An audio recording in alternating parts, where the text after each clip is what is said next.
What's good, everybody? This is the most interactive sports talk show anywhere. It's Offsides, Mark, Ryan, and Diesel, and we are the Fan Upstate, rolling on until 7 p.m.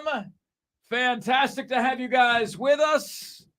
Could not do it without you. Truly do appreciate you making us part of your day each and every day here on the most interactive sports radio show anywhere. Here's how you can take part in what we've got cooking. You can give us a ring at 844-326-3663. You can text us on the text line at 71307. Just start your text with the word fan and away you go. And hello, everybody. You can get to us on the brand spanking new YouTube channel. Yes. When I see how we look every day, I say, man, I wish we weren't on camera. But here we are every day for you and for all. All you got to do to see the show, the inner workings of the show. The reason why I like to see radio shows on TV is I get to see interpersonal communication. I get to see how the show works. I get to see body language. I get to see all of those things. YouTube is where you can find that. The Fan Upstate on YouTube. If you would be so kind, please hit that little red subscribe button. Coming up on the show today, the least healthy sport of all of them is Cade Klubnik closer to Deshaun or DJ? We've got our Upstate's favorite athlete bracket coming up at 4 p.m. today. How long are the windows for these dominant sports teams? We've got Chris Phillips joining us at 4:40 p.m. We've got the top five at 5. We've got onsides and offsides. And we have you here on the most interactive sports radio show anywhere. All right, folks. What I want to get to open the show today is this. I have struggled to understand, right, some of the vitriol directed at Dabo Swinney since I've been here. I've heard Gamecock fans say things like, man, I want to hate this dude. I believe it was Mongo called us last week, and he said, I want to hate this guy. But every single time I want him to say something to piss me off so I can hate him, he says something nice, he says something godly, and I just can't. You know, as we get to know Dabo and Shane Beamer a little bit better, I do think there are a lot of similarities between the two. You know, when we say, has South Carolina gotten their Dabo Swinney, there's a lot of Clemson fans who put the laughing emoji on that. They got their own Dabo Swinney. That's cute. Wake me up when he wins 2 national championships, which is a correct and predictable comeback, right? I mean, it is. Shane Beamer hasn't done that yet. In my experience, the similarities between Dabo and Beamer are as follows. They are galvanizers. They are leaders. They are family-oriented guys. Beamer has the slogan, welcome home. Dabo has the lifestyle, right? Dabo, in his earlier days, would pop off back and forth at Steve Spurrier. He would say, this is the program in the state of South Carolina. Dabo, earlier in his years, would pop off at people like Colin Cowherd, calling him Colin Coward. Not Colin Cowherd, colon, like the body parts, colonoscopy, Coward. And he would pop off. At this stage in Shane Beamer's development, at this stage of Shane Beamer's maturity, he's doing things like popping off at me, at us. I get the sense, I don't know any different. I just know that I don't know what Dabo puts out there. I get the sense that Dabo is more godly, right? I get the sense that Dabo is more godly and that Beamer is a little bit more vicious when he's angry. You know what I'm saying? But other than that, I do think they have a lot of similarities. Diesel, I mean, these guys, I mean, the reason you've said this for a long time, Diesel, you've said, you know, you guys, Clemson and South Carolina fans, are exactly like each other. Yeah. And now I'm wondering if they have coaches who are damn near close to being exactly like one another. Yeah, and there's the youth factor, which there is some validity to the youth factor of, when you're in your 30s or your 40s, when you're younger, you're more willing to pop off. You've got a little more piss and vinegar in you. But let's not pretend like Shane Beamer is 18 years old. Like, a lot of people make that excuse for Shane Beamer, and they probably made the same excuse for Dabo Swinney early in his tenure at Clemson. I wasn't paying close attention to that at the time. But we can't disguise somebody not being able to handle their emotions by saying, oh, it's just because he's young. And Shane Beamer's what, like 43, 44? He's 46. 46. At what point do you grow the hell up and you learn to control those emotions? Dabo Swinney got the Clemson job, Diesel, when he was 38. Shane Beamer got the South Carolina job when he was 44, right? So earlier in his tenure, there was a little bit more popping off about Dabo. But now what we hear more than anything else about Dabo is, oh, he's a phony. Like, that's what we hear about Dabo over and over and over again.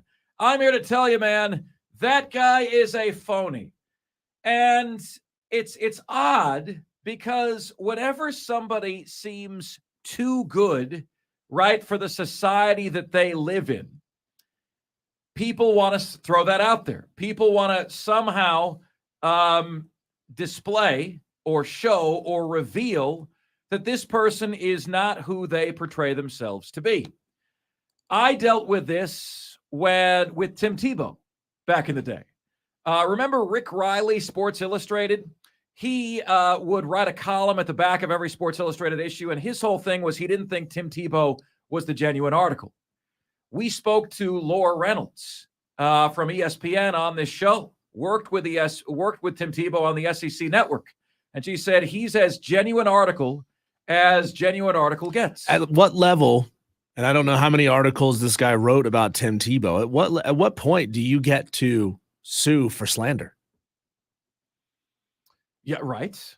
I mean, why not? Yeah. They're throwing you under the bus. They're saying you're not who you portray yourself to be. And it's because genuinely the real reason for that is that people are upset with themselves, that people do not, people can't believe that someone could be so holy and godly and pure and good because they're not that way, right? So because they don't see that, they don't experience it, they don't think it's possible. Folks, my whole life, people have been saying that about my family.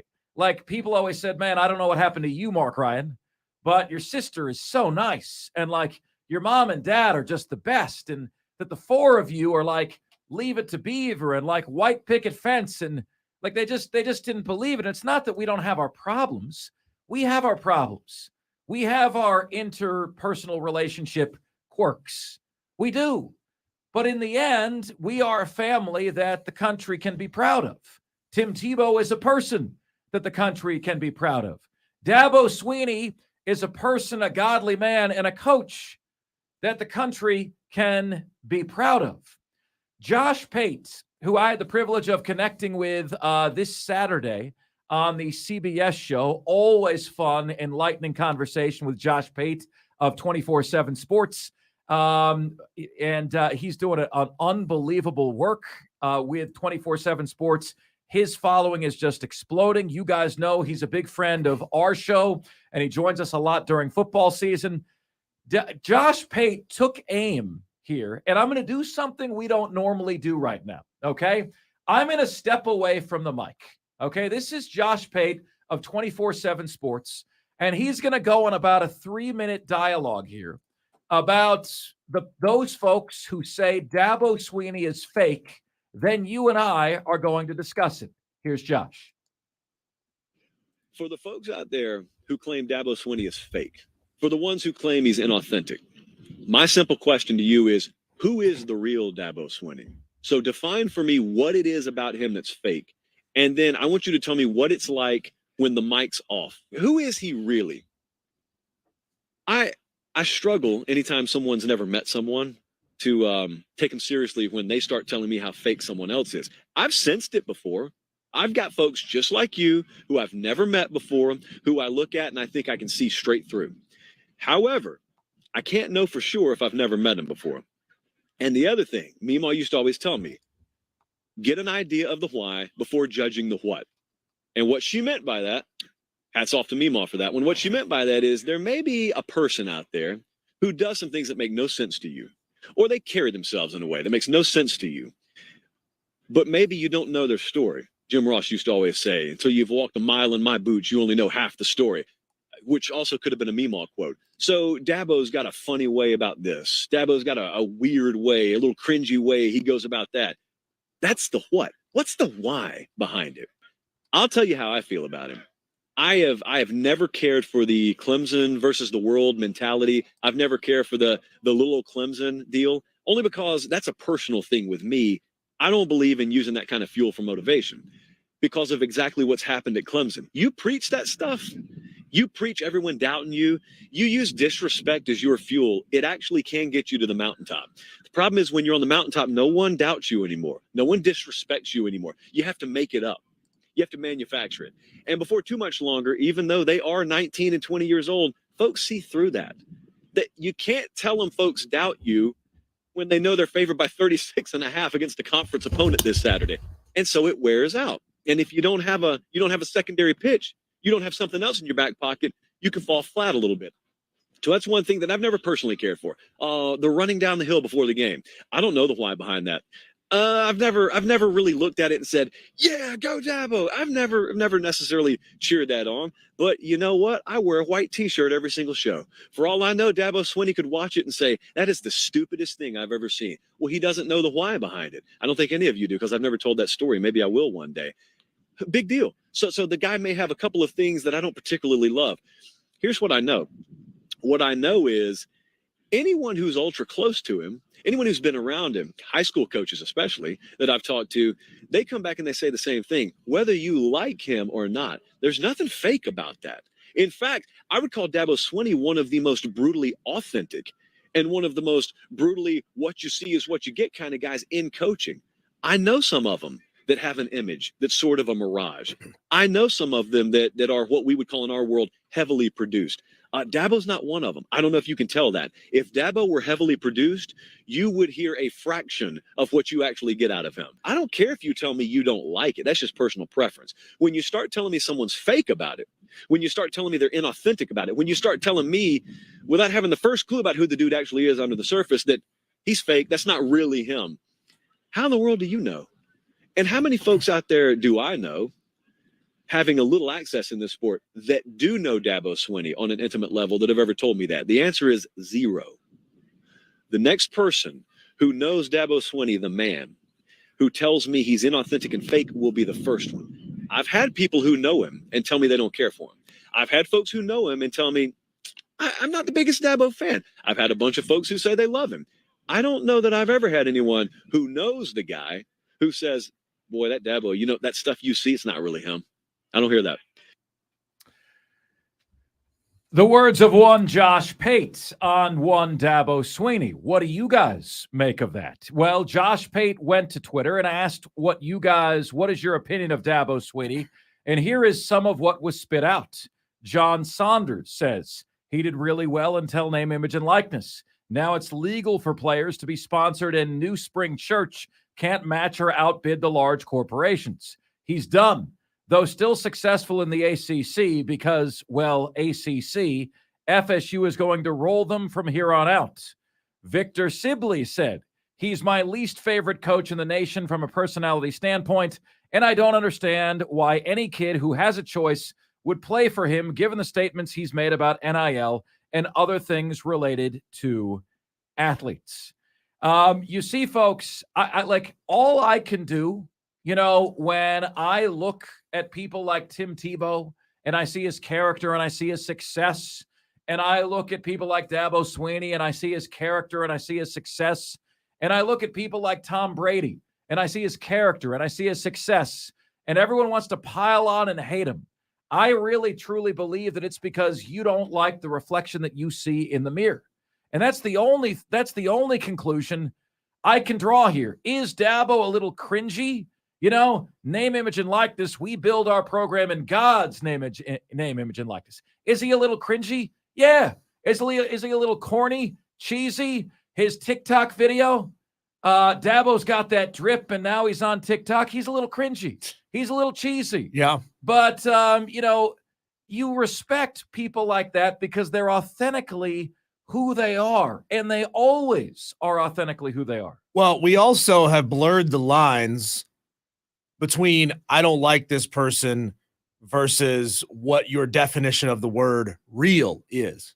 Most people now have shifted their definition of real to I'm a jerk. I don't take any crap off anybody. I always speak my mind. And it's typically a very abrasive, negative mindset. That is what we have associated with the word real. When you say a rapper is real, it's usually because they're in your face and they're constantly being antagonistic. That's what we have redefined the word real to in pop culture. It's fine to just say, yeah, I don't care for it. I don't care for the cheesy Ned Flanders personality. If that's the way you feel, that's the way you feel. That's fine. Not a thing wrong with that. Maybe that personality type and that way of communication just doesn't speak to you. But you gotta understand what the word real or the word fake means. If you're calling Dabo fake, you don't understand what fake means. Incidentally, Diesel, this show alone, are you familiar with that? History Channel. It's 10 people out in the wilderness. The one who lasts the longest by themselves I know that wins one. $500,000. My sister tells me there's a guy on this season that is just out that is exactly like Ned Flanders. Okay, everybody knows a Ned Flanders from The Simpsons. That guy has become iconic, and I think he was only supposed to be in one episode. Diesel, there was a seemingly insignificant moment that you, Dabo, and I had at last year's Clemson Media Day that I actually thought was pretty revealing of who he is as a person and as a character. Diesel and I were completely lost. Admittedly, we might have been in a place like we weren't supposed to be. I don't know, but we didn't have any bad intentions. We were walking around. We were trying to get to where we were supposed to be. And like Dabo's walking through carrying a cardboard box, and he sees Diesel not having a compass and not knowing which direction is up.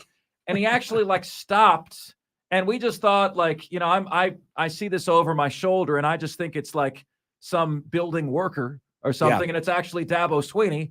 And he actually stopped because you looked lost, and he wanted to help get you to the right place.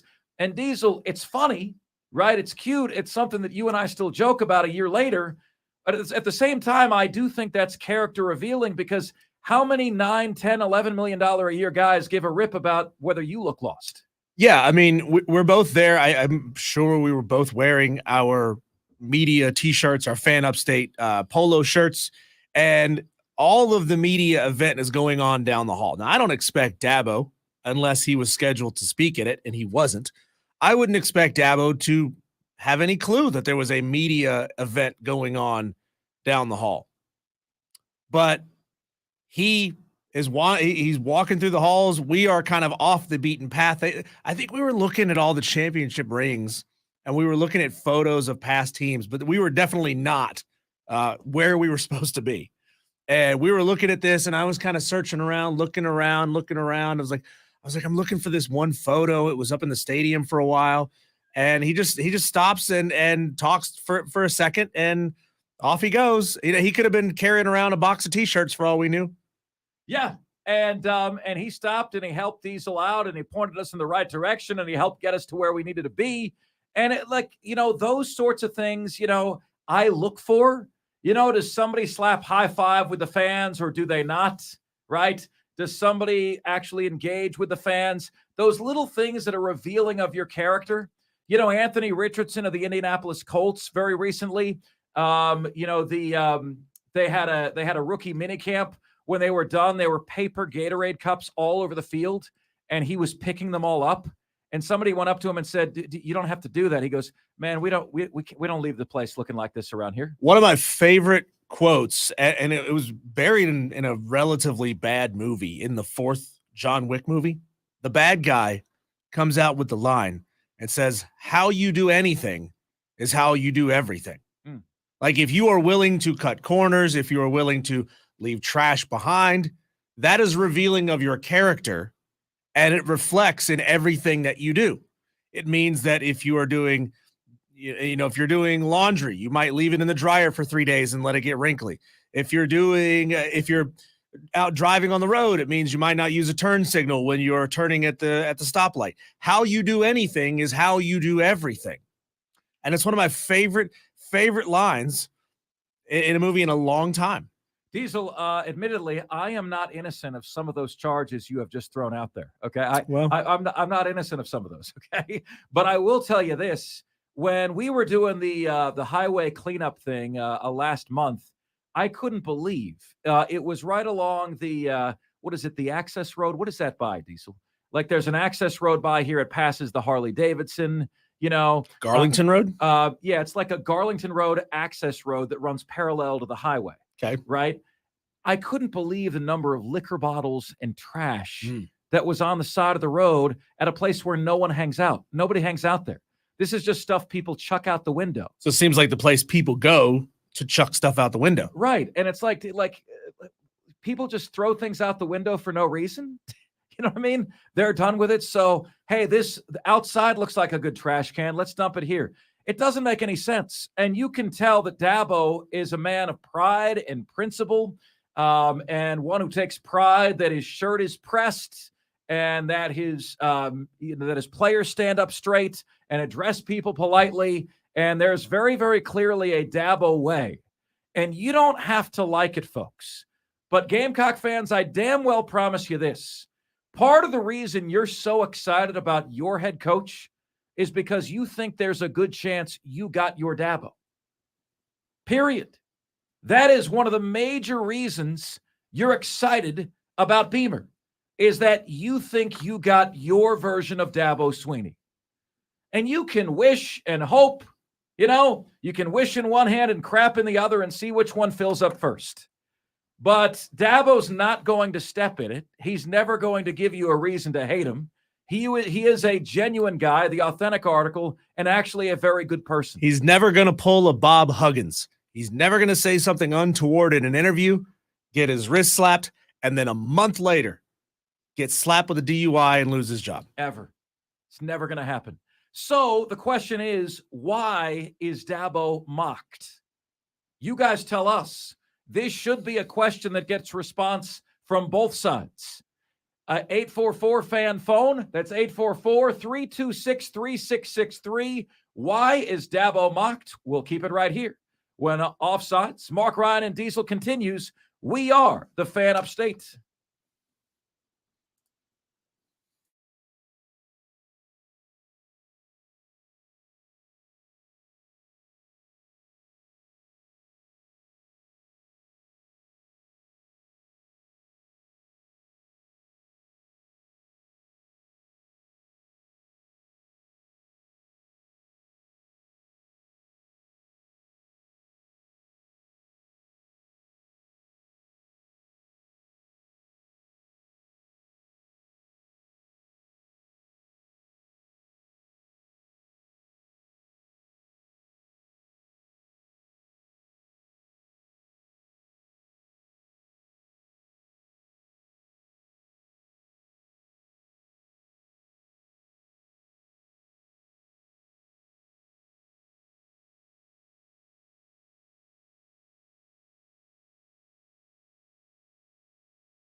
It's Offsides. Mark, Ryan, and Diesel. We are the Fan Upstate, rolling on until 7 p.m. today. I'm getting a tweet that someone sent me in a private message, so I won't reveal his name unless he or she wants me to. But I received a tweet that's via DM, and the Twitterer, the tweeter. What's the right word there, Diesel? Those who tweet. The twit. The Twitterer says Dabo is modest because he has been a winner. Good raising and his faith. That is why he is who he is. But everybody always wants to jump and expose somebody like that, right? Like if Dabo ever once misstepped, and we all misstep, right? We are all human. You know, there are the Bob Huggins of the world who take major missteps and he gets a DUI after already misstepping. And Diesel, I'm led to believe, it's hard for me to believe this is, you got to speak in certain ways to avoid slander, libel, what you referenced in the first segment. You know how we had a hard time believing that Bob Caslin wasn't liquored up when he said the University of California. I have a hard time believing Bob Huggins wasn't liquored up when he was saying all that anti-gay stuff, the first time, because then a couple weeks later, you find all these beer cans in his car, and it's like, the guy's got a problem. He's got a real big problem. And I have how many was he in when he did that radio interview last time? Right? Yeah, we've got this full Damon Amendolara bit quote we may play sometime later on in the show, talking about the whole Bob Huggins situation. They found a bag full of empty beer cans in the floorboard of his truck. They found another bag of empty beer cans and bottles in the trunk of his car. And they found a cooler of beer in his center console. Big fancy cars now have heated and cooled center consoles. You can put drinks and sandwiches and things like that and snacks in your center console. I assume that's what they're talking about, or he just put a small cooler in there. I don't know. I don't think he had enough. He had a lot. Yeah. Yeah. Apparently he had a lot. Wow. I mean, it's just, how does that happen? That happens. That sounds like a guy to me, Diesel, that thinks, that sounds like a guy to me that has unchecked and unrivaled power, right? And thought he was existing in a pre-internet era. Hey, here I am. I'm God in West Virginia. Can do what I want, say what I want. Wherever there is unchecked power, there is abuse of power. Long gone are the days when, police officer pulls Bob Huggins over, knows exactly who it is, and says, Bob, let's get you home. Let's get you home. You don't need to be out here on the roads like this. Now you get arrested. You go to jail. It's what happens every single time. Well, I'll tell you guys this. Our question to you is, why do you believe that Dabo Swinney is mocked the way that he is? Why is he mocked? Why is there such hatred for somebody who, by all accounts, and look, I am not a Clemson fan. I am not a Gamecock fan. I am a Florida Gator fan. I would trip over myself to have Dabo Swinney be a head coach at one point in my school's history. Would trip over myself for him. I would love to have Dabo. I'll deal with all the cringeworthy stuff, right? I'll deal with the corniness. I'll deal with the cheese. I'll deal with that. Because what I'm going to get is a family vibe, a family atmosphere that the fans are going to absolutely love. And we're going to get a genuine article human being that the school can be proud of. And I just don't get why everyone wants to tear that person down. And I'll tell you this, folks, even I am not immune to this stuff completely. All right? My wife is an angel, and she's a doll and a sweetheart, and she's gorgeous, and she's got unbelievable character. And the first few times I met her, okay, I continue to go on dates, and part of it was I had my detective cap on, and I wanted to know what the heck the catch was. What is the catch here? No, Angela, I've been on enough dates to know there's always a catch. What is the catch? And then you go on date 4 and date 5, and it's okay, what is the catch here? Like, when does the other shoe drop? When does the skeleton come out of the closet? And it never did. And so I said, okay, well, now I've seen enough to get into a relationship, but I still think she's going to leave. I still think something is going to be revealed. I still think I'm going to be dumped. Didn't happen. Like, every once in a while, folks, we have just become such a skeptical people, right? You and me and everybody else, we become so skeptical. Every once in a while, something really is as good as it seems. Well, we as a society do exist to tear people down. We do that far, far, far too much. And a lot of times when we build somebody up, we're just waiting for the opportunity to tear them back down. Diesel, you know as well as I do that if you and I were pulled from the air, there would be thousands of people mocking us. Sure. Right? And by the way, that could happen. Tomorrow is not promised to any of us in this business. I've been around long enough to know that. And when people are going to pull your show, you never see it coming, right? I'm not trying to worry anybody here. I have no reason to believe that. But every other time that I've lost a job in the business, I never saw it coming either. One of the first people I ever spoke to in radio, one of my first mentors in radio, said, "You're never really in radio until you come to work on a Monday and your key to get in the building doesn't work." Right.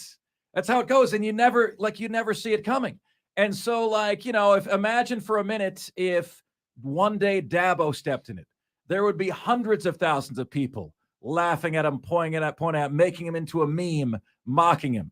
If Diesel and I got pulled off the air, there'd be thousands of people laughing at us, mocking us, even though, we've been here 4.5 years. The average radio job lasts 2.3 years. We've been here twice as long as the average sports media job, and we've had a lot of success. Let's get to Gary in Travelers Rest, who's up next here on the show. Gary, why is Dabo mocked? Why can no one accept that he is who he portrays himself to be? Well, I'm not a Clemson fan either. I'm on Florida State and South Florida. I don't know if I'm breaking your rules by being both of them, but I'm, as long as it's not Florida, I'm okay. Yes, sir. But I think that, he takes the narrow road. He takes the hard road. He stands up for what he believes, no matter what other people think. And like you said, he's a good man. You're right on track with every way that you've been explaining it, I believe. But, when people, they say if you can back it up, it's not bragging. Well, he doesn't brag, but he can back it up. And his way is the right way, and it works out. And people are hate on that and jealous on that, I think. Yeah, Gary, to what degree do you think it's like people don't have any of those people in their own lives, so they don't think that could possibly be real? I agree that probably they haven't experienced it or they haven't seen it, so they can't believe it. I mean, that's the same thing. I mean, it's exactly the same thing. Gary, great to hear from you, bud. Thanks so much for the phone call and for ringing us up from Travelers Rest today. I was in Travelers Rest yesterday. Guys, I had my first Father's Day experience yesterday. I didn't ask you guys this week. I asked this on the national show on Saturday, and I'd love your opinion. Like, I got to celebrate Father's Day yesterday for the first time ever. Like, I was celebrating it. Before, Father's Day was always like honoring my dad, right? Having phone calls with your uncle, wishing him a happy Father's Day to grandma, to grandpa, happy Mother's Day to grandma. Yesterday, I got the full Father's Day experience. And I thought of this with Gary on the line from Travelers Rest because we ate at Tandem Crepes in Travelers Rest yesterday, a recommendation of Diesel, and it was the freaking bomb. Then we went to this place, Pinguinos Hermanos, which was like a slushy or like ice, and they put cream in it and real fruit. And I had like the 4 berries and cream, and it was freaking delicious. And the reason we went there is like I get home late Saturday night. The CBS show's 5 p.m. to 10 p.m. I need a few hours to unwind after that. End up going to sleep at like 1:30 a.m. Saturday night into Sunday morning. Sleep late on Sunday. And when I wake up, Angela says to me, babe, one of the traditions we love in my family is that when it's your day, like a Father's Day or your birthday, you do whatever you want. Whatever you want. So, babe, today you do whatever you want. Whatever you want to eat, if you want it at home, I'll make it. Wherever you want to go to get food, wherever you want to go is my treat. You want to play video games? I got no beef. It's your day. You want to watch shows together? We can do that. Whatever you want to do, it's your day.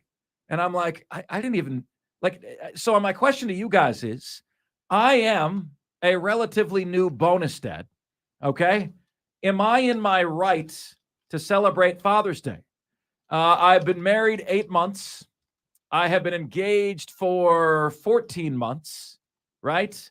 And I've been like a friend slash mentor slash bonus dad to Jackson, who is now 6 since before he turned 5. So can you guys riddle me on the text line, 71307, or via the phones at 844-326-3663? Can you riddle me whether I am able to celebrate Father's Day? Like, do I count? Do I earn that? Because yesterday, my wife said I most certainly do. And like suddenly, for the rest of my life, Father's Day is going to feel like another birthday. It's fantastic. And the best part is Father's Day can never be on a weekday. It can never be on a weekday. It'll always be on a day off. So here was the day yesterday. All right. Slept in, woke up, had a great family Zoom call, mom, dad, and my sister, went to Traveler's Rest, Tandem Crepes. We got the, the lumberjack. Yeah, the one that has all the eggs and bacon and maple syrup. And I got a lemon blueberry one as well for dessert. And then we got the Pinguinos Hermanos. Then came back and played Baseball Stars, the old Nintendo video game, for a couple of hours.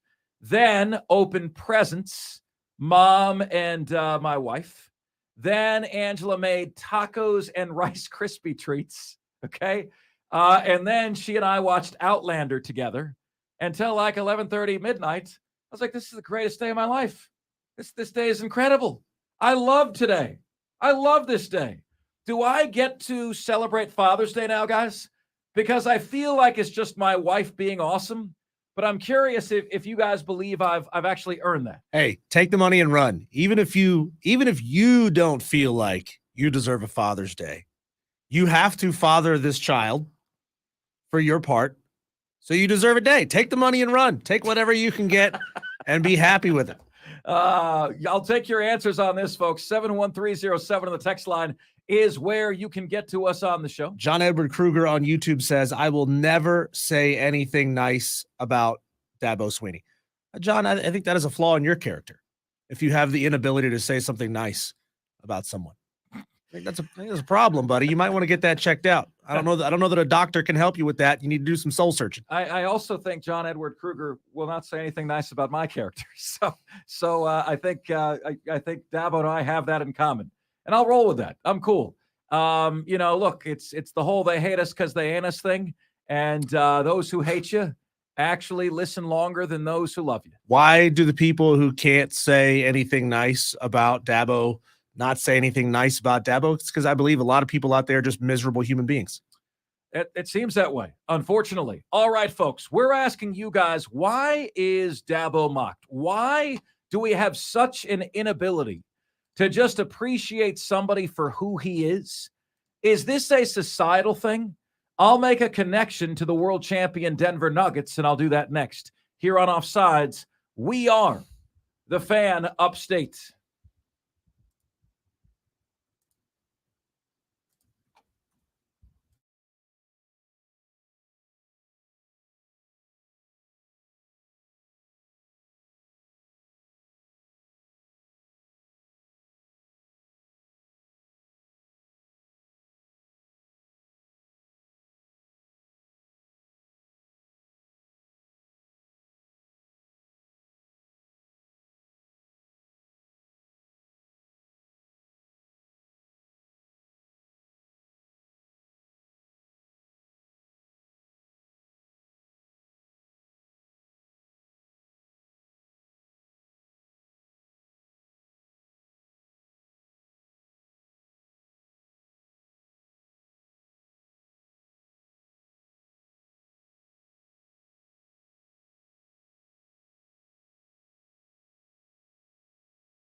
It's Offsides, Mark, Ron, and Diesel. We are the fan upstate. Let's see what you guys are saying on the text line today. Love it when peeps pick on running down the hill like Dabo created it, and I'm an NC State fan over here. Texter says, I've said for years that if someone told me we could have Dabo at South Carolina, I'd take it on any day ending in Y. So says Mongo. Mongo, what you tweeted me about off the air today, can you let me know if there's been any progress on that front? I did reach out to some folks. Texter says, Dabo deserves a lot of credit for hanging in there with DJ when so many were yelling at him, but I've never liked the way he chews out players on national TV for mistakes, sometimes going back multiple times to get in their face. That's not necessary and gives a bad impression. It appears that he's performing for TV. If you sent me that text, Texter, can I ask you a simple question? No judgment. Can you let me know how old you are? Okay? The one who said, but I've never liked the way he chews out players on national TV for mistakes, sometimes going back multiple times to get in their face. If you can text me your age, I will address your text further. Okay?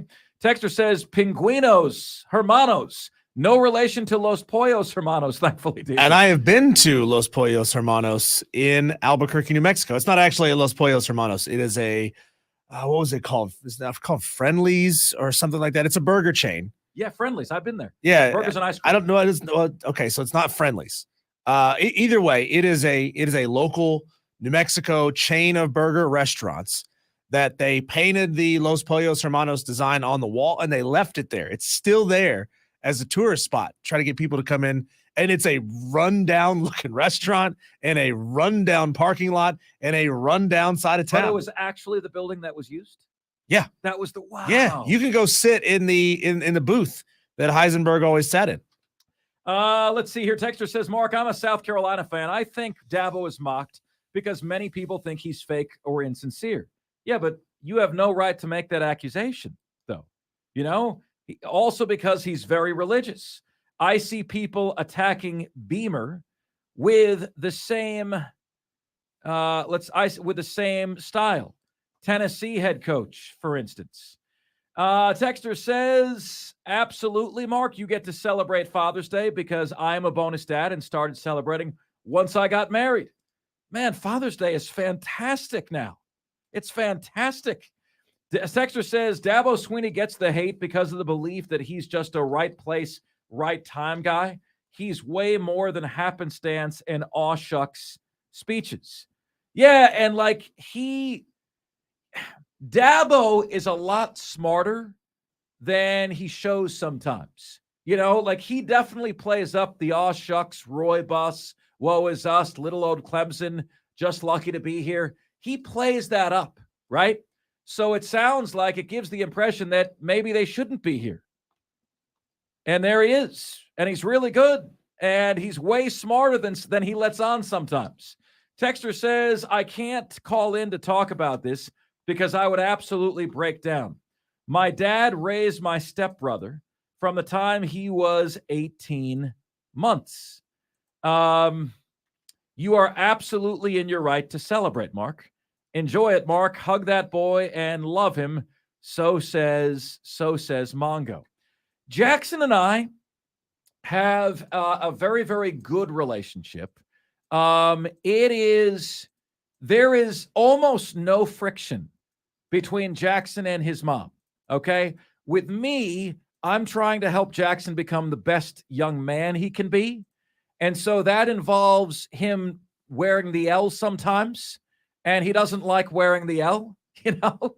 So, you know, Diesel, it's like Jackson races you. How many times do you let him win? You know, and then how many times do you beat him? Right? I think you got to let him win 1 out of 5 times. And that's about right. That's about right. But he doesn't like not winning, you know? And then he says to me, you weren't supposed to go as hard as you can. That's what he said. That's what he said. This is competition, buddy. Yeah. It's always the same thing. This is when you need to, whenever he starts saying that, it'd be like, that's what somebody who's down 37-4 in the rivalry says. I am kicking your butt. Practice at the game more, get better at it, and you could beat me. You know, the other thing, Dazel, this was a friction point last week. his new thing is whenever you get home, he likes to hide and then scare the crap out of you.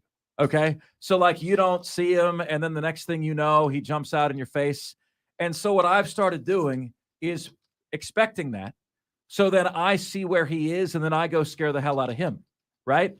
He really, okay. So he really doesn't like that, Diesel. He really doesn't like that. And so, like, you'll see him duck out of the corner of your eye, and I'll be like, babe, I know where he is. I know where he is. He's on the other side of the couch. Okay. So then I'll go get him. I go scare the heck out of him. And I'm like, brother, if you don't like it, stop scaring me. Hey, If you don't like it. always letting a child win sets a bad precedent. I agree. Agree completely. Texter says, Mark, of course you get to celebrate Father's Day. Stepdads put in the work too. Enjoy. And I've noticed you have no problem ignoring trolls who say otherwise. Tip of the cap to you, sir. You get it. We're on the same wavelength. Mark, do not get used to it. It will not last. I've been with I can tell I'm going to like this text. I've been with my wife 30 plus years. My son is now 30. I didn't get a special meal taken out. I didn't get any nookie. It's just it's just another day. Christmas, anniversaries, and birthdays will be that way also, unless you hit the lottery. Here's hoping you did. Not the way it is for me, and I feel like most of us. Texter, I feel sorry for you, man, because I do get the sense it's always going to be that way for me. You're telling me it isn't. I feel like it is. We'll see. Time will tell, but I have a really good feeling here.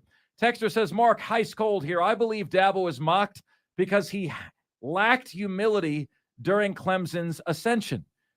One Death Valley and only one football program in South Carolina, plus he's a Duber. So he said there's only one Death Valley, and he said there's only one big-time football program in South Carolina.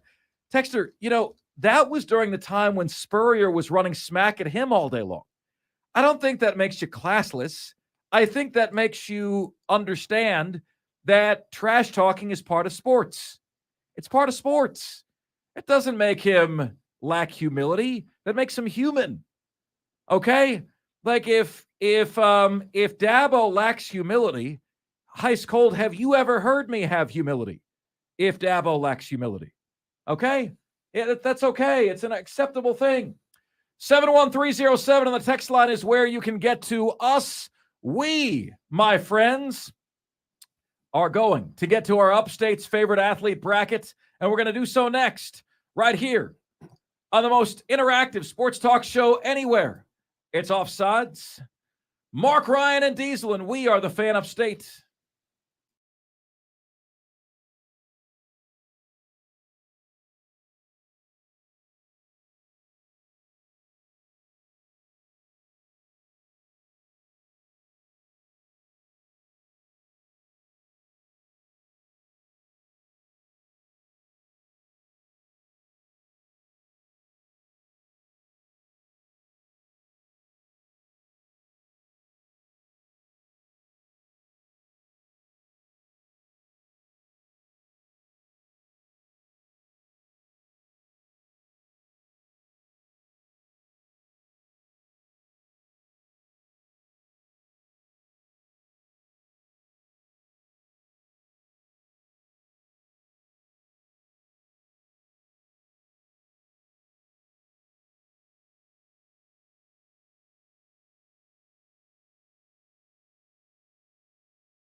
What's good, everybody? This is the most interactive sports talk show anywhere. It's Offsides. Mark, Ryan, and Diesel, and we are the Fan Upstate, rolling on until 7 p.m. today.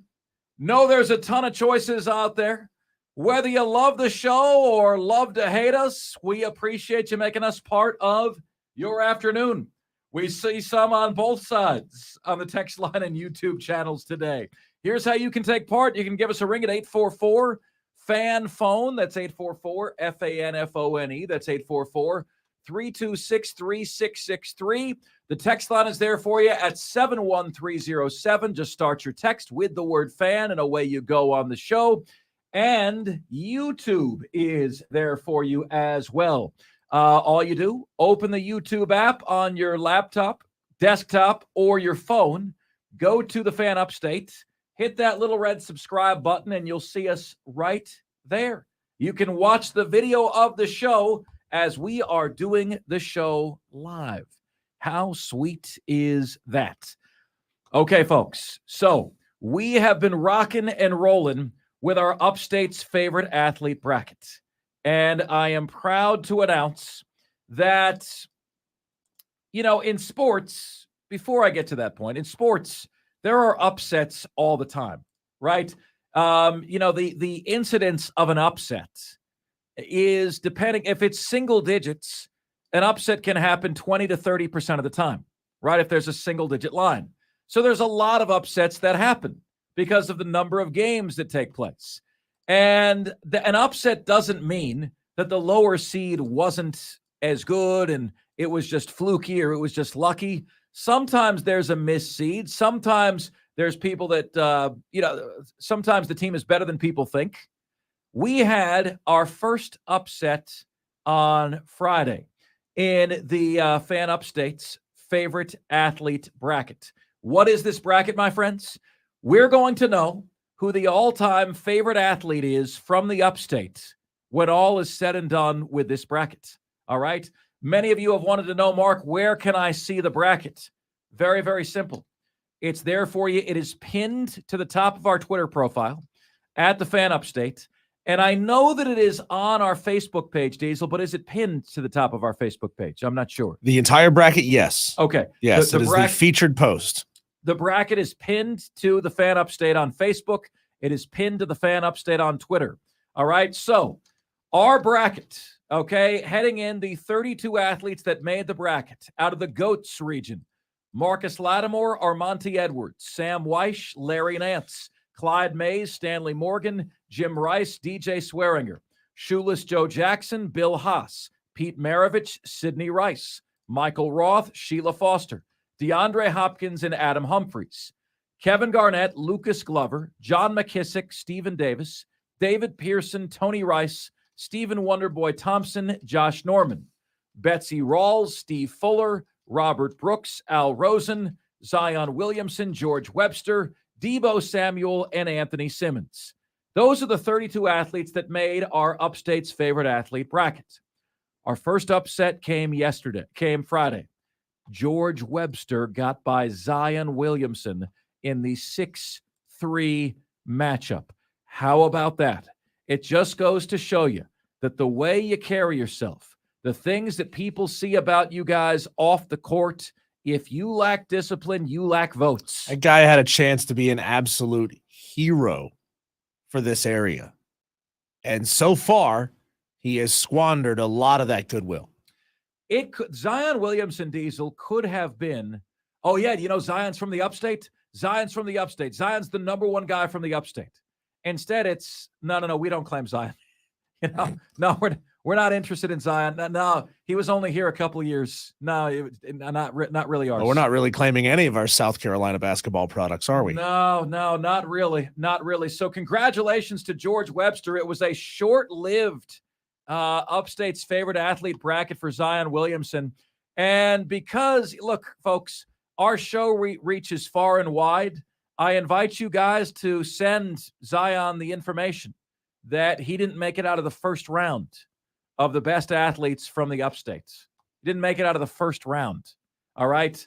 I'm not saying that's going to motivate him, But we know that money is not motivating him. We know that his reputation is not motivating him. We know that we know that about the only two things that motivate him are all-you-can-eat buffets and porn stars. He got beat by a guy that I guarantee you no more than about 5 to 10% of the people in the upstate who are not listeners of this show would know who he was. And that's right. And George Webster is just from a bygone era of sports. Most people are not going to know who he is. They'll be like, Webster, is that guy from Gary Coleman? Is that who that is? Yeah. Most people wouldn't know. Little guy Webster. Yeah, most people wouldn't know. So a lot of people on Friday said to us, I didn't know George Webster before this vote, but you've sold me, Mark Ryan, Webster over Zion. And they liked what they heard about George Webster. Very good pro, College Football Hall of Fame from Anderson. He won. He won over Zion Williamson. So it is now time to get to today's matchup in the bracket. As soon as we announce the names, you may begin voting. The matchup today, my friends, is out of the GOATS region. We have another 3-6 for you. All right. And the matchup is between 3-seed Clyde Mays and 6-seed Stanley Morgan. Let us give you the bios. Okay. Clyde Mays played basketball at Furman, went to Wade Hampton High School, was a second-round pick in 1975 of the Milwaukee Bucks.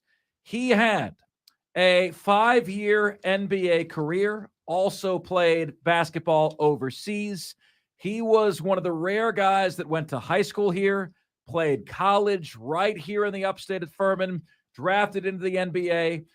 His number 34 is retired by the Furman Paladins, was a third-team All-American in 1975, and a 2-time SoCon Player of the Year, always repped the upstate. And, you know, Diesel, it is a dream of mine, right? And it's a career goal of mine. And I think it's a long shot for me. We don't always hit all of our goals, ladies and gentlemen, but I had a goal that one day somebody might make the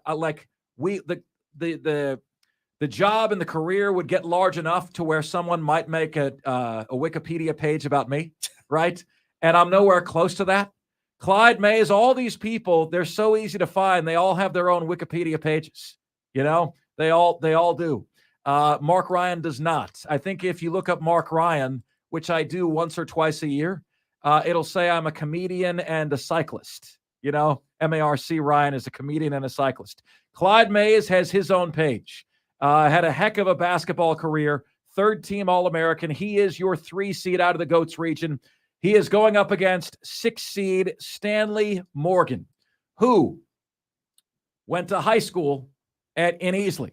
Okay, went to high school in Easley at Easley High School, went to college at Tennessee, was a first-round pick in the NFL draft in 1977. He was the 25th overall selection. He had he had a long NFL career, Diesel. I don't even think I realized this. He had a 14-year NFL career. Incredible. Including 2 years in which he had more than 3 years. He had 3,000-yard seasons. He had 1,002 yards. I know who this guy is. This guy was in Tecmo Super Bowl, man. Stanley Morgan was on the pink New England Patriots team with the pink uniforms in Tecmo Super Bowl. I know who he is.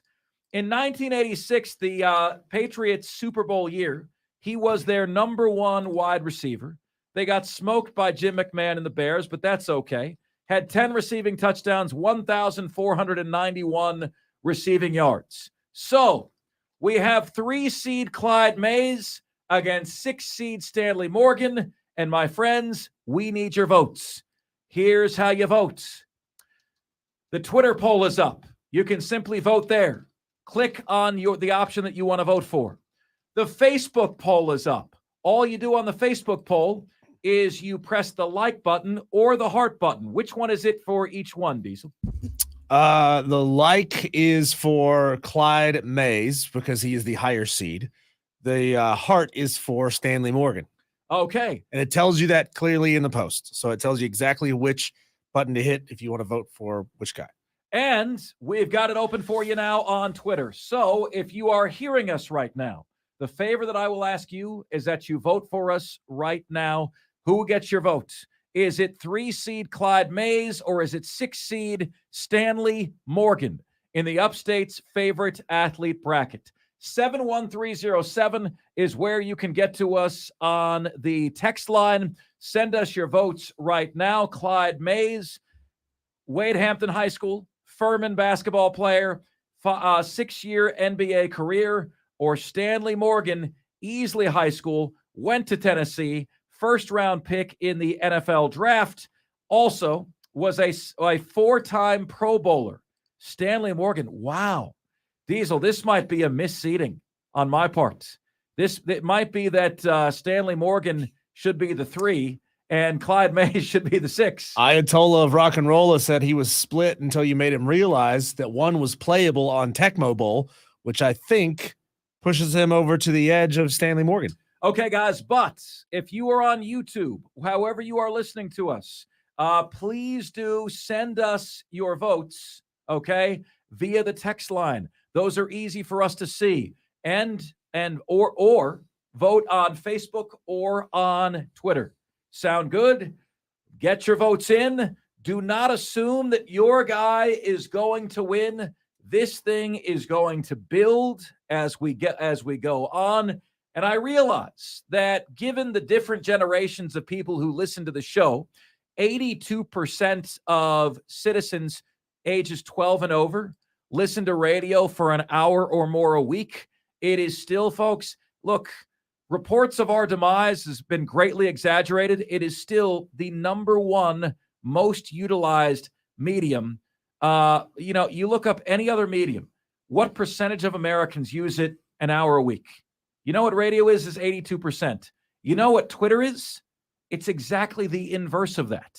It's 28%. Yet if you're a Twitter person, you act like Twitter engagement is all that matters, right? 82% listen to radio of adults, of people 12 and over, 12 years of age and older, listen to radio for an hour or more a week. YouTube doesn't have that much. Twitter doesn't have that much. Facebook doesn't have that much. Stanley Morgan coming in on the text line. Any love for Clyde Mays here in the early going of the show? All right, my friends. Coming up next here on the show. Would you draft him higher than he deserves to get a shot at his daddy? I'll explain what I mean by that. When Offsides continues right after this, we are the Fan Upstate.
It's Offsides. Mark, Ryan, and Diesel. We are the Fan Upstate. Wonderful to have you guys with us here on a Monday edition of the show. Want to give you guys a little programming reminder, my friends. Wednesday is going to be our 1,000th show. Can you believe that? You guys have put up with me for 4,000 hours. I'm laughing with you, not at you. I promise. Okay. 4,000 hours you have put up with me. And I think the cool thing is about this is, and what I love, one of the things I love about this gig is that we've got to earn it every single day. Like if we ever have a dud of a show, and we do, you guys let us know it. You guys let us know it. So we'll get texts that'll say, man, that one was a doozy, or there will be less engagement than usual. But what makes me proud about getting to show number 1,000 is that consistently we have been accepted by the community. The community participates with the show. And the community has allowed us to continue to do this thing and hopefully do it at a high level for 4.5 years now. And that's how long it takes to get to 1,000 shows. There's 365 days a year. We roughly do about 220 shows a year. So you figure 4 years, carry the 2, drop the 1, multiply by 3. 4 years, that's 880 shows heading into this year. And we needed 120 shows to get to that 1,000 show marker. We're going to be at 8004 Warren H. Abernathy Highway in Spartanburg this Wednesday. It is show number 1,000. And, I'm not predicting that I'm going to get emotional, but I do want to let you guys know that it is such an honor to be able to hit that number with you guys and for you guys and through you guys. Because my whole life, in terms of this career, once I realized that I wanted to do this, I was super excited. And that happened in 2005. Okay. I was super excited. Then I went after it with the Fire of 1,000 Suns. And I had 3 years in Orlando where I was buying my own show. Okay. Then I went to the Florida Panhandle and I had 2.5, 3 years there. It was the first radio job that I had where I wasn't like I was buying the show that I was on. Then I went from there to buying my own show again in Atlanta. And then in Atlanta, while I was there, I caught on with my first big-time sports station, 92.9 The Game. Then that led to my first break in Tampa, where I was hired as the evening show host for CBS Sports Radio, 98.7 The Fan in Tampa. 6 months after that, I was promoted to Afternoon Drive with Booger McFarland in Tampa. You guys know that. We became the number 1 sports talk show in Tampa. And 8 months after that, the plug was pulled on the whole station in a format switch and a radio station sale. Then that was heartbreaking. Caught on with another station in Tampa part-time because they didn't have a full-time opening. That was 95.3 WDAE. You hear some hosts from that station come on from time to time. I have good relationships with those folks there. Then went to Houston part-time. Why?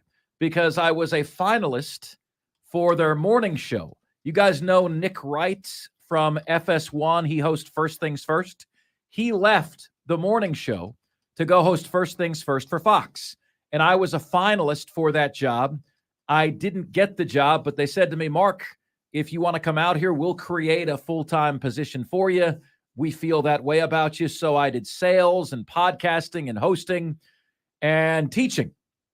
And then after about 3 years of that, this opportunity came open, and you can see all I wanted for the longest time was to have a place that I could call home, right? To have a place where I could be and not feel like I'm just getting kicked around and bounced around again.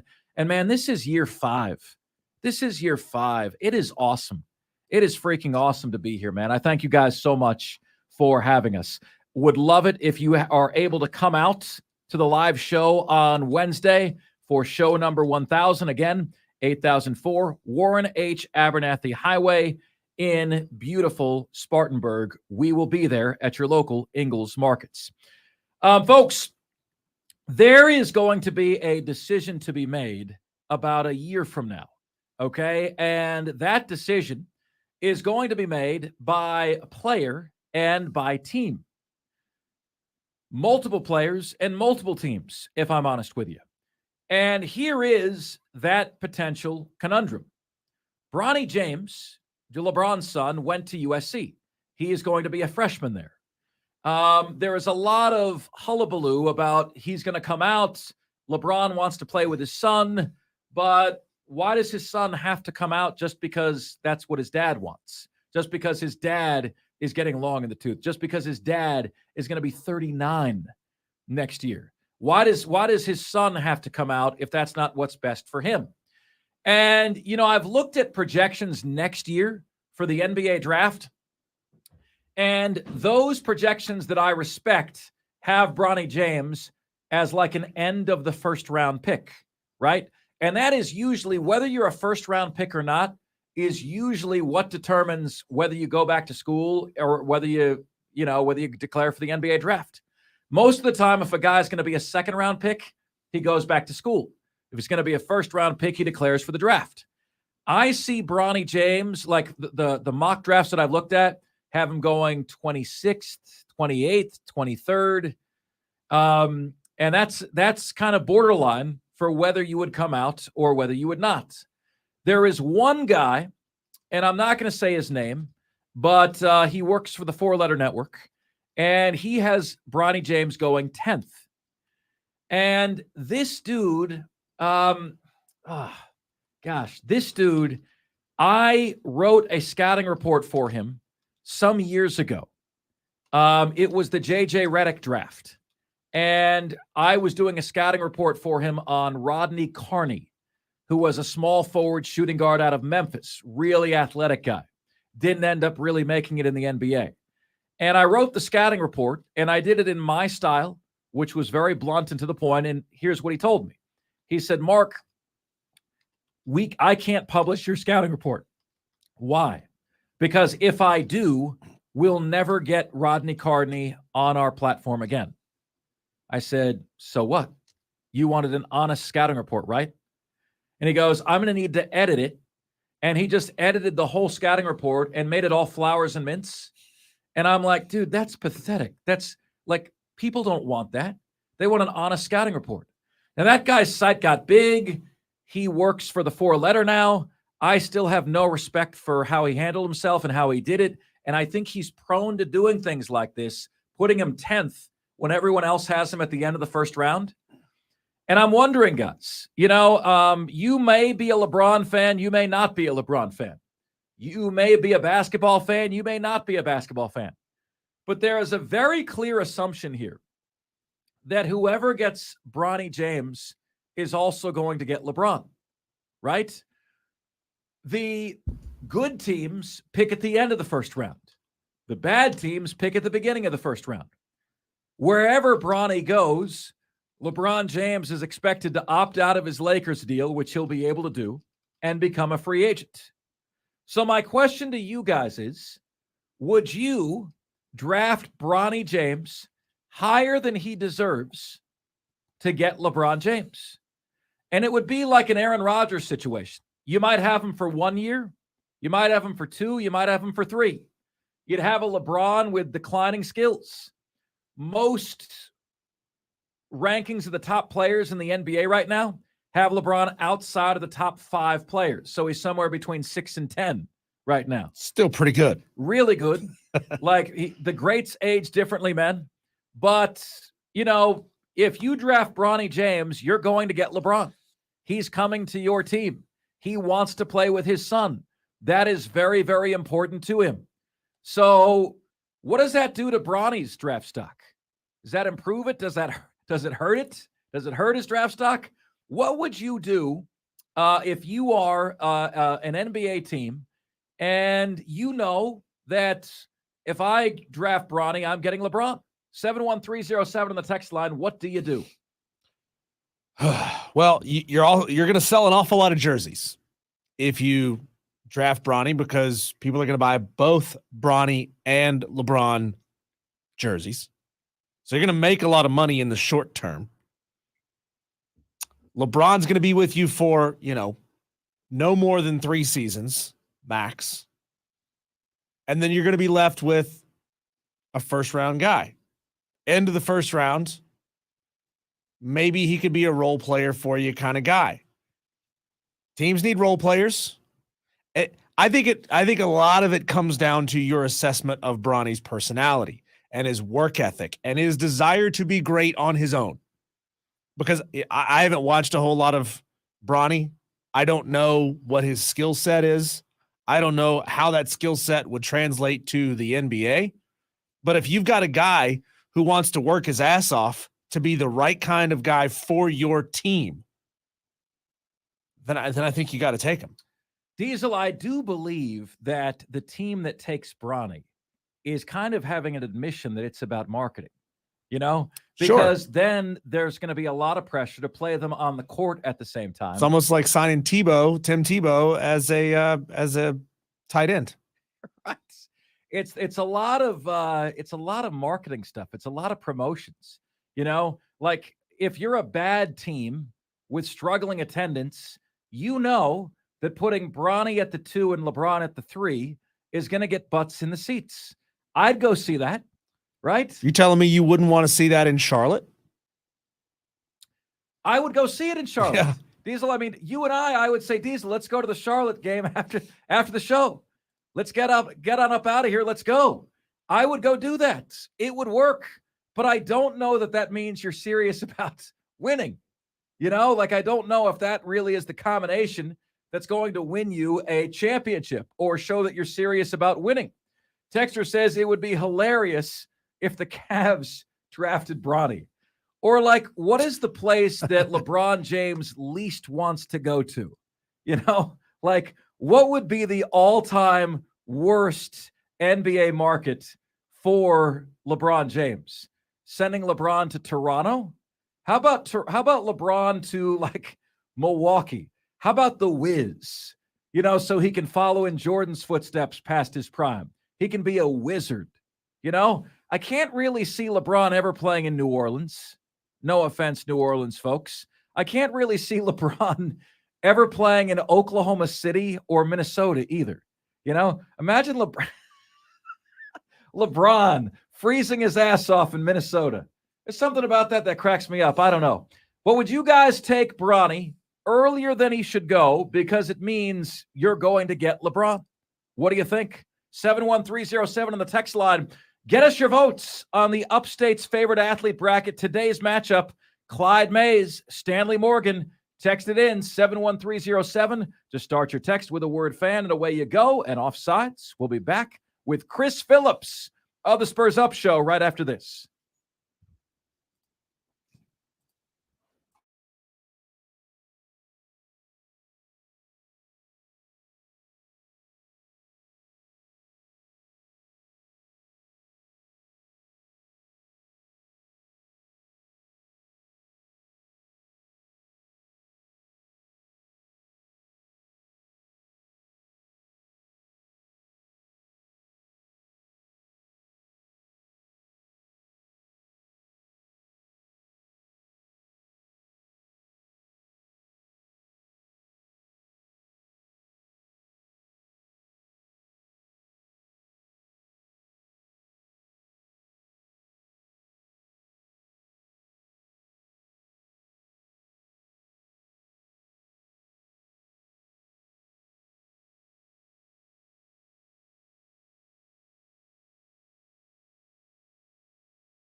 It's Offsides, Mark Ryan and Diesel. We are the Fan Upstate, rolling on until 7 p.m. today. Truly do appreciate you making us part of your day. Joined right now on the show by the self-made man who has built from the ground up. There seems to be one available spot for this role in every major fan base. You know, for my fan base, the Florida Gators, the guy is in all kinds of weather. For the Gamecocks, it is Chris Phillips. I don't know that there is a version of Chris Phillips that has yet emerged from Clemson lore, but there is about one spot per fan base for this role, which is self-made dude, media entity, does a show, builds up the audience, does very, very well with it. And he joins us right now. Always appreciate you having you on, Chris. What's good, man? How are you? Mark, I appreciate you having me on, man. First thing I want to say, shout out to In All Kinds of Weather and Neil. I actually wasn't sure if you saw, we collabed the week of the Carolina-Florida Super Regional and did some great work, and we're planning on probably doing that once again before the football game this season as well. So, yeah, I had great conversation with those guys. But, Mark, it's a great week, man. We're rocking, we're rolling. I feel like we're sort of getting into somewhat the dog days of the offseason, unless you're like you and your team is playing in the College World Series. But unfortunately for the rest of us, we're sitting here sort of just watching along and, keeping our ear to the ground as far as, off-season news, if you will, and recruiting. But we're just a couple of weeks away, Mark. Right after the July 4th holiday, I'll drop in and lock in my official game-by-game predictions, and we'll start talking SEC Media Days. And before you know it, fall camp will be here, and football will be in full swing. So always a pleasure to come on with you guys, and appreciate you all having me. So, Chris, Tennessee in an elimination game leads Stanford 6-4. The SEC's dominance in this sport, college baseball, is beginning to mirror its dominance in college football.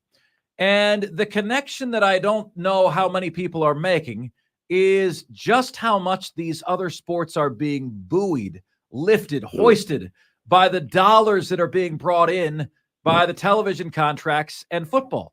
When did SEC basketball take a leap? When they get the huge television contract, and when the SEC football conference has taken this massive leap ahead. Chris, it wasn't always this way.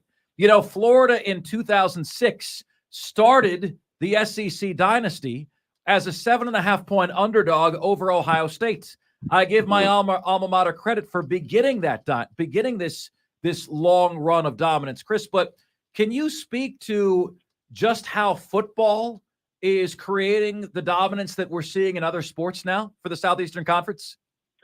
Mark, ironically enough, it's funny you asked that, because actually this morning I talked with a Texas Longhorns guy. We actually just had a conversation. He graciously invited me on his show just to speak on the SEC perspective on Texas and Oklahoma joining the league. And he actually had the same question about just the SEC's dominance. And I think you look over the last, 20-year period or 15-year period or so, I think you make a great point about Florida and what they did in the mid-2000s, winning in college basketball. But, of course, it all stems from football. That is king. But, you look across the baseball side as well. And I think, too, to mention to your point, Mark, that as dominant as the SEC is in college football, I could say it's even more dominant in college baseball. You think about this.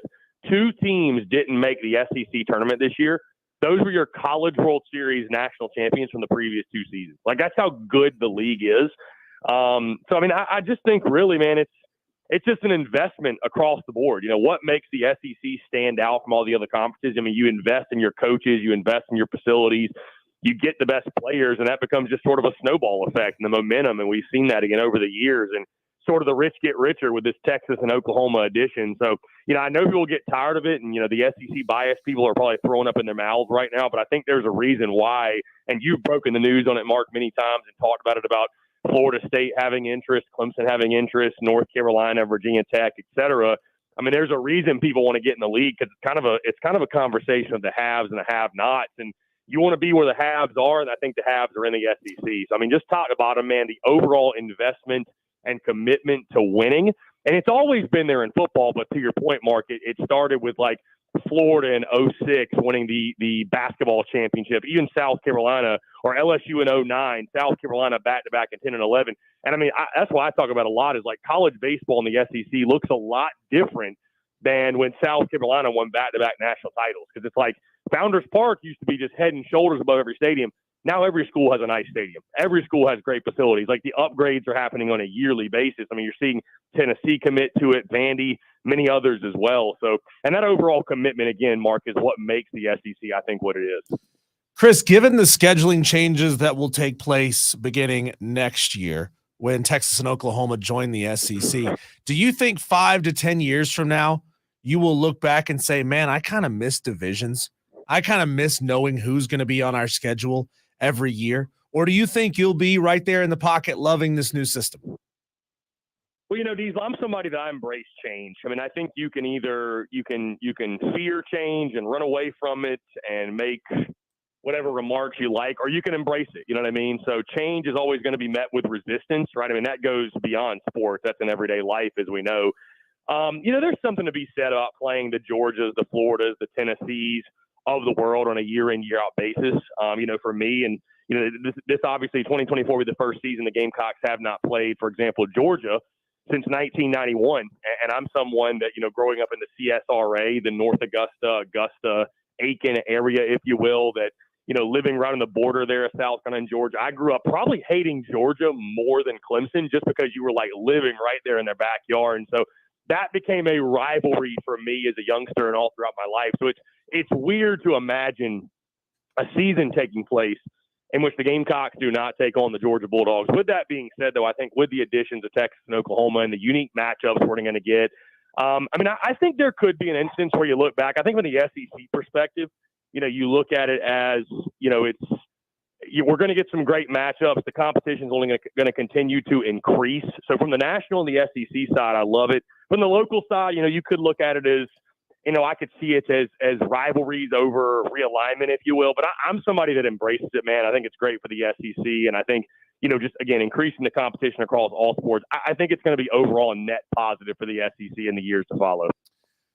Chris, I was thinking about this today, and I keep hearing, I spoke to Josh Pate over the weekend, and he said, Mark, I don't feel great about where Florida is, and I'll tell you why. And I want to make sure I quote him as accurately as I can here. He said, Chris, that, he likes Billy Napier, but he's not hearing that Florida is going to be patient with him. So like if Florida bombs this year and goes 4-8, and I had a text conversation with a bunch of my friends from college. And I said, Chris, if he gets one game better every year, if he goes 6-6 and 7-5 and 8-4, my friends all said he'd be fired in year 3. 6-6, 7-5, 8-4. And I think, unfortunately, that's the best case scenario right now for where the Gators are. And so I'm going to take this question in a different direction, Chris. The worry is, like everyone, you have a situation where a coach is fighting for his job, and we're in the transfer portal era, and the players view the coaching regime as a sinking ship. What's to stop everybody from entering the transfer portal? There are no safeguards in place to prevent something like that from happening, right? And so a coach is completely beholden to kissing his own players' asses so that they stick around. I think this is a very dangerous place to be, Chris, where you've got coaches literally begging players to stay because their lives, their jobs depend on it. And I think, Mark, it's one of those things too. You make a great point with Florida and Billy Napier, and even if there is some angst or some unsure feelings in your administration, you better keep that to yourself and put on a strong front. Because, again, to your point, if players sense any sort of uncertainty or, they think that, my head coach's job, he's on the hot seat, they can just up and leave in the drop of a hat, right? And what's stopping somebody from coming in? We know tampering's happening. What's stopping somebody from coming in and saying, hey, come here where the foundation is solid, like we got this thing rolling? Like, for example, like the South Carolina side of things, they can say, hey, Shane Beamer's job security is 100%. Like, why not? You don't even know if your coach is going to be there next year. That type of stuff we all obviously know can be used against you in recruiting. So, to your point, it's funny, during this Tennessee-Stanford baseball game, they had the NCAA, the new president, on the broadcast, and he was talking about meeting with conference officials, if you will, and talking about NIL and stuff like that. And so that's certainly going to be, an area emphasis and discussion for them. And of course, the transfer portal as well, and putting some sort of cap on it. So But I'll tell you this, Mark, in regards to Florida, just speaking on the expectations, I tell you this, Florida's a team, it feels so easy to say they're going to be just terrible this year, and everybody's so down and out on them, which makes me feel like it wouldn't surprise me if Florida did not surprise this year. And I'm not saying win the SEC East, but if they were a 7 or 8 win team, it just wouldn't shock me at all. Because it's just one of those scary things. Like maybe I'm just conditioned to think of Florida football as Florida football and not this new version of Florida. I mean, 5.5 over on a win total is just, it's almost hard to comprehend when you think of the Florida Gators and what that program has been historically. But I mean, Gator fans have got to be patient, man. And they're sort of in a similar situation to what South Carolina's been over the last 5-10 years or so, when your arch rival, Clemson for South Carolina, Georgia for Florida, is having the greatest success, greatest run in the history of their program. And I think that adds an extra layer of pressure to your head coach, like it or not. So Gator fans are going to have to be patient, no doubt. But I tell you, Mark, and I'm sure you've seen it, the recruiting momentum for Florida, I think they have 6 commitments over the last 48 hours. So recruiting's not a problem for Napier. It's just, can he win fast enough, to your point, to keep that fan base satisfied? So on that recruiting front here, Chris, no 4-star commitments for Shane Beamer since April. Next week is July, Chris. No 4-star commitments since April. The recruiting class, which was top 5, is now 16th. Florida is 5th. Clemson is 11th. South Carolina is 16th. I am not here to say there's cause for concern. We did a quick look-see last week, and South Carolina is actually in the running for more blue-chip prospects remaining than that is Clemson. But do you get the sense that the fan base is going to start getting a little nervous if those announcements don't start coming through? I mean, Mark, you know as well as I do, man, Gamecock fans are always antsy, aren't they? I don't know if nervous is the right word, but certainly the antsiness. And you see Clemson shoot up the rankings, and it's funny. I feel like Gamecock fans react nearly as much when South Carolina gets a commit. They react nearly as much, though, when like Clemson or Georgia get a commitment, right? It's almost like this uneasiness, if you will. But I tell you, Mark, this is a huge recruiting weekend for South Carolina upcoming. You got Dylan Stewart on campus, which is obviously the number 1 rated player. I think the 7th overall rated on 3 for the 2024 cycle, but the edge out of Washington, D.C., right, continue to try to dominate the DMV area. Highly touted 5-star player, a guy, Ohio State's in it for him, Alabama's in it for him, so he'll be on campus this weekend. Other guys that'll be on campus that are confirmed, Josiah Thompson, Cam Pringle, Wendell Gregory, those are all commitments. Mazeo Bennett as well. Jonathan Taylor is another big-time wide receiver prospect, 4-star recruit, if you will. They feel pretty good about him. He'll be on campus this weekend. Daniel Hill, an athlete out of Mississippi. Carolina and Alabama are battling for him as well. So this is I would say, this upcoming weekend for South Carolina, Mark, is the biggest recruiting weekend of the summer for them. So I still think, to your point, right, they're in it with a lot of different guys. It all really it all comes down to the timing. You know what I mean? I don't think this is a good time to panic or to overreact or to be nervous, to your point. I think South Carolina's will start to come in slowly but surely, especially over these last 2 weeks of June and all throughout the summer as well. I mean, there's really no telling. I mean, Dylan Stewart, for example, is a guy that's not going to commit, I think, closer till signing day in December. So, I mean, I think the Gamecocks are still in a good position, but, there's never a day without some uneasiness, it feels like, in Gamecock country, and certainly especially when your rivals are pulling in big-time prospects as we've seen. But, I mean, everybody's going to keep recruiting, Mark. You know that. I mean, it's never slows down. But this weekend's going to go a long way determining what type of class is going to be. I think between a good class or a great class, this weekend having those prospects on campus will be big for that. Well, Chris, truth is, you got to keep your head on a swivel as if you're a coach and you're a recruiting coordinator.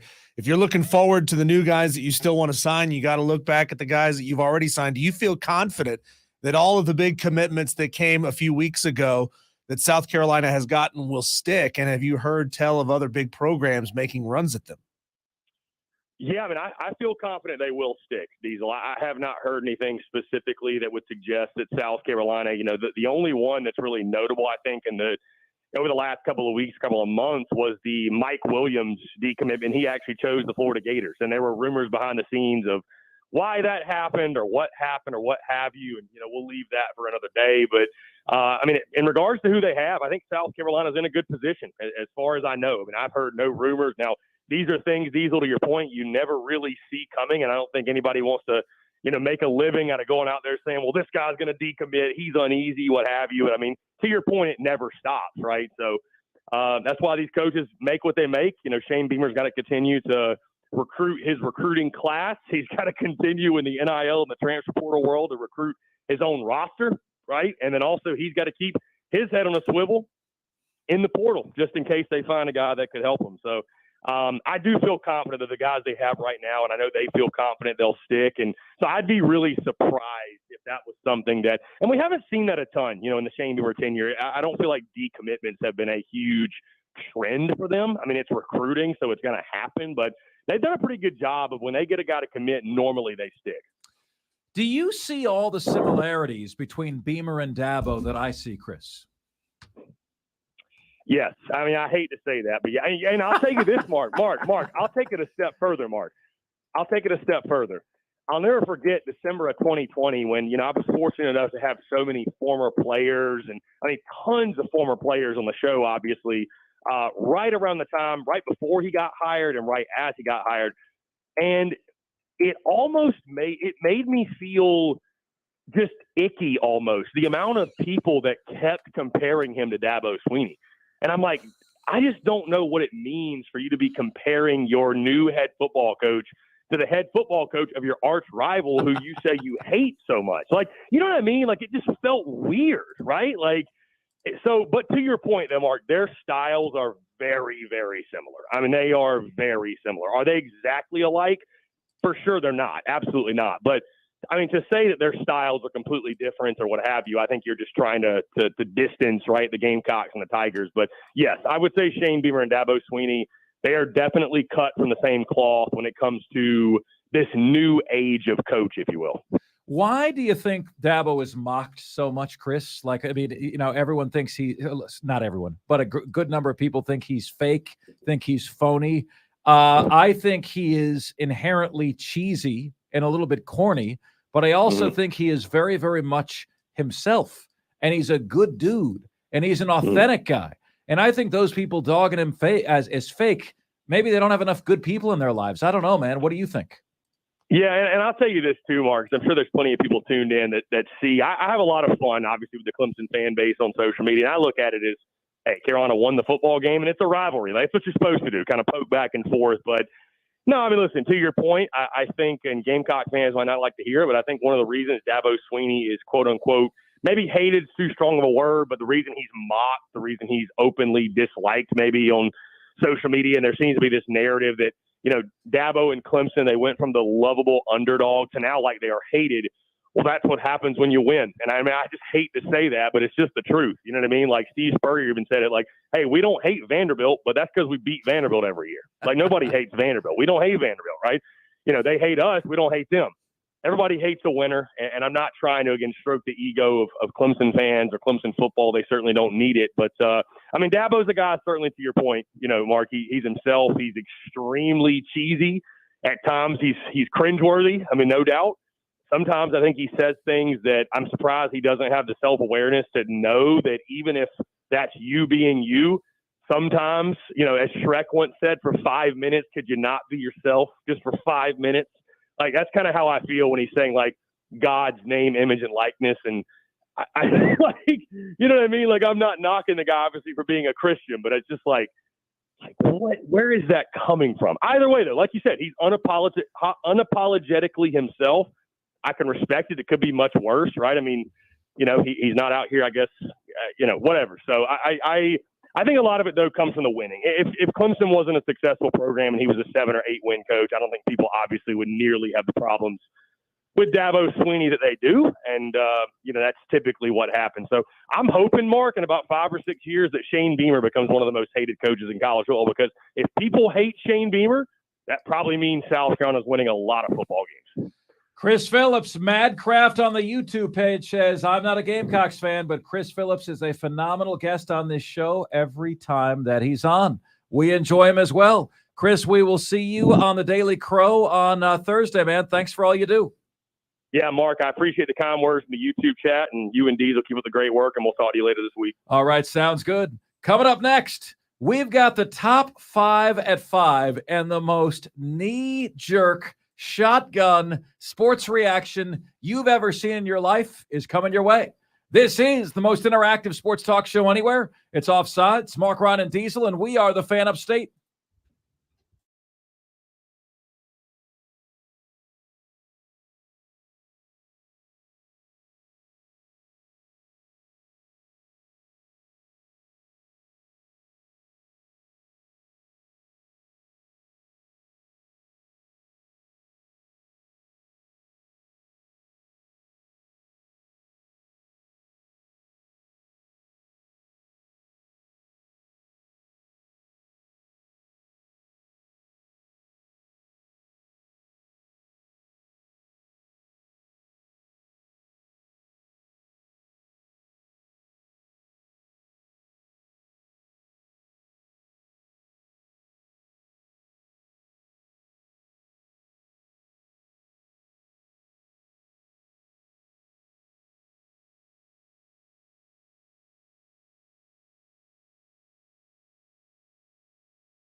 Thank you enough for that. I saw this a minute ago and think it's interesting. Diesel, who's older, Mac Brown or Nick Saban? I'm going to say Nick Saban. Interesting. They are the same age. Oh, I thought it was like a trick question. It kind of is. It kind of is. They are the same age. Mac Brown is technically 2 months older. August 27th to October 31st. This is interesting to me, Diesel. There is, if I said to you, who has the most active, who is the coaching leader in active? Can I speak today, ladies and gentlemen? I don't think I can. Among active head coaches, who has the most wins, Diesel? That's the best way to say that. You would say who? I would guess Nick Saban. And you would be right. But here's what you wouldn't know. That Mac Brown is only 17 below. How about that? Wow. So those are the only two guys over 200 wins. Nick Saban has 285. Mac Brown has 268. Kirk Ferentz has 186. Dabo Swinney is in 5th place at 161. And how about the reality that if Nick Saban decides to hang it up in 2 years and Mac Brown coaches 5 more years, Mac Brown could have more wins, the winningest coach, than Nick freaking Saban. He's only 17 down. I was today years old when I learned that Mac Brown was only 17 wins down of one Nick Saban. How did that happen? I know Nick Saban went to the NFL for a couple years, but Mac Brown didn't coach for a few years either, right? Yeah. Mac Brown didn't coach between 2013 and 2019. But he started, where did Mac Brown start his coaching career? Diesel, his head coaching career. Started at Appalachian State. He did. Why did he leave? He took a job somewhere else, I think. Tulane. He went to Tulane. So he was at Appalachian State, Tulane. Then he had that stint at North Carolina where he had Dre Bly, and they got up to number 2. They started 1-10 under him, 2 years of that, and then had seasons of 9-3, 10-3, 10-2, 10-1. Then took the job at Texas, won the national championship at Texas before ultimately, like everyone else, is fired at Texas. Then had 6 years off. I interviewed him during that stretch. I think it was with Rob Brown one time, as a matter of fact, as well. And then is now back at North Carolina. I've been in the room with him a couple times. He's a funny guy. He is. He is a funny guy. I was there for the post-game press conference when they played at Appalachian State last year. And they started the press conference, but somebody was late. He came in. He put his phone on the table. Mac grabbed his phone off the table and put it on the floor under the table and said, "You could have this back after the interview." He's a funny guy. I mean, he picked it up, put it back on the table. But he's a funny guy. No, he is. And I'll tell you what, the public perception is that he's way older than Nick Saban, and he's not. And he looks way older. The public perception is that no one is close to Nick Saban, and that's not true. Mac Brown is 17 wins away.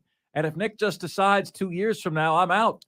What if Mac Brown finishes with one more win than Nick Saban? Well, you talk about Mac taking some time off. Nick also took some time off, a failed stint in the NFL. Yeah, that's true. How long was Nick in the NFL? 2 years. Only 2 years. 2 years. I thought it was longer than that. It feels like it was longer than that. All right, folks, it is time for us to do that jam. We call it the Top 5 at 5. The top 5 biggest sports stories of the day, the top 5 topics we're discussing. Ladies and gentlemen of the Upstate, Offsiders, the Top 5 at 5 starts right now. And now, the Top 5 at 5. And 5, 4, 3, 2, 1. Hit it! 5. Folks, I am beginning to get very excited about the College Baseball World Series. The first time, admittedly, I've gotten very, very excited about this. Over the weekend, I was watching Florida in a 4-1 hole against Virginia. 4-1 hole. Come all the way back and win 6-5 by way of a sac fly in the bottom of the 9th inning. Then, last night, 5-4 over the orally delicious Oral Roberts. 5-4. Florida's won both games by a single run in this College World Series. They are waiting for TCU and Oral Roberts, which is going to be an elimination game tomorrow, and Florida will get the winner of that game. And we continue to see, my friends, just the domination of the SEC completely in tow. Now, you might not want to hear that, and I understand that. I'm not here to tell you necessarily what you want to hear, right? But what's going on that you might not realize is that the money from football is picking up all these other sports, is giving all these other sports advantages that other conferences do not have. The SEC has 8 titles since 2009. The Pac-12 has 3. The ACC has 1. The SEC has 3 out of the 8 teams in the College World Series. Only one other conference has as many as 2 in the College World Series. So the league is just dominating, folks. I'm getting excited that Florida could win this whole thing. How fun would a Florida-Wake Forest College World Series final series be? Wake Forest is like the Bash Brothers. Remember them back in the day? Jose Canseco, Mark McGuire, the Oakland A's. They're like the Bash Brothers of college baseball today. Right now, Tennessee leads Stanford 6-4. That game's in the bottom of the 9th inning. This is an elimination game. It always seems like something kooky is happening in the bottom of the 9th inning. And then tonight, it is Wake Forest against LSU, 2 teams that do not have a loss yet. Very excited about this. Are you guys as geeked about it as I am? Next up. 4. We had a good and detailed conversation today about Dabo Swinney and asking the question, why is he mocked? We shared an excerpt, a clip from Josh Pate for you about Dabo Swinney. And, you know, it's interesting, folks, when you go into it, when you get into it, I think it's a reflection of people not being happy with themselves, people not believing that there's actually somebody that good and authentic and godly that's walking among us. They felt the same thing about Tim Tebow back in the day, Diesel. I mean, if you were a fan of a team suddenly coached by Ted Lasso, would you think Ted Lasso was real? When all you've gotten from coaches from your team, coaches from other teams in your league, this cynical, look at me type of personality, somebody coming with Ted Lasso's personality, which is as genuine as the day is long in the TV show, would seem to you to be a fake individual. Like, you can't wrap your mind around somebody actually being that way. You can't. And so Dabo gets mocked, and it's unfair. And I've read to you tweets today because Josh Pate said, what is your opinion of Dabo Swinney? He's not going to be able to win in the NIL era. He's my least favorite coach in college football. He's a fake and a phony and a fraud, and I don't understand that. Where is that coming from? Yeah, like, I get it. You know, the whole Roy Bus thing and little old Clemson thing, that gets a little old. It gets a little tired. But that's just Dabo punking you. That's just Dabo duping you because his team, his program, and he himself really are all that. The fact of the matter is, folks, you wouldn't believe the number of Gamecock fans who have told me over the years, I wish Dabo was their coach. The number of Gamecock fans who have told me the reason we're so excited about Beamer is because we believe that we got our next Dabo. So I ask you guys, openly and honestly, why is Dabo mocked? I would love your thoughts. I would love your theory on that. There are sometimes people, folks, that are such good people, genuinely, that we have a hard time taking them at face value. I am not immune from this. When I took my wife out on a date, I was like, what's the catch here? What's the catch? She's gorgeous. She's nice. She's sweet. She's kind. She's interested in what I have to say, or at least acting like she is, right? Like, what's the catch? And I continued to go out with her expecting there to be a catch, and there was none. But if she was a public figure, and thank God she isn't, but if she was a public figure, everyone would be saying around her, and I don't believe it. What's the dirt on her? What's the skeletons in the closet? The same way they do with Ted Lasso, with Tim Tebow, with Dabo Swinney. Sometimes, folks, you just got to believe people really are that good. Dabo really is a godly man. And I get what he says. Our program is in God's name, image, and likeness. That's a little cheesy. I get it. But he is who he says he is. And genuine people, in my opinion, should not be mocked. Next up. 3. Folks, we all talk about premature smaculation on the show. I've never seen anything like this. Mexico just finished third place in CONCACAF Nations League. The Americans won it for the second time in a row. USA took out Mexico in the semifinal. Those two teams had to play in the semifinal because Canada won the qualifying region heading into the last World Cup. So Canada was the 1 seed, United States was the 2, and Mexico was the 3. So United States beats Mexico 3-0. There's a fight, a bunch of red cards, torn jersey, bad blood, Mexico and the USA. Mexico fires their manager, Diesel. Now, you're like, oh, well, why is that a surprise? They lost. The Mexican fans do not tolerate losing well. It's a surprise because he was hired in February. Okay? It is now June. That has got to be the shortest stint of any national team manager of all time. And his crime was that they lost a kind of minor second-rate tournament that not many people were paying attention to. I didn't see a single game of the CONCACAF Nations League. I heard about the fight from you, Diesel. And they fired their manager for that, right? Now, I will say, ladies and gentlemen, that every once in a while, stereotypes have a ring of truth to them, okay? That is why they are stereotypes. Had to come from somewhere. It came from somewhere, right? And all I'm going to tell you is this seems like a very quick trigger, very emotional decision. You hired the guy in February. You fire him pissed off in June. Feels like that cartoon where you would see the Hook come out from behind the curtain and just yank somebody off stage. Why did this happen? Why did you do this? It's incredible. Next up. 2. At number 2, Bronny James, LeBron's son, is going to go to USC. And after a season, there's going to be a lot of pressure on him to declare for the draft. Is it the best move for Bronny James? Is it not the best move for Bronny James? Well, the pressure is going to be there because everybody knows that LeBron has said, I will play with my son. I will play with my son. Well, LeBron's going to be 39 years of age.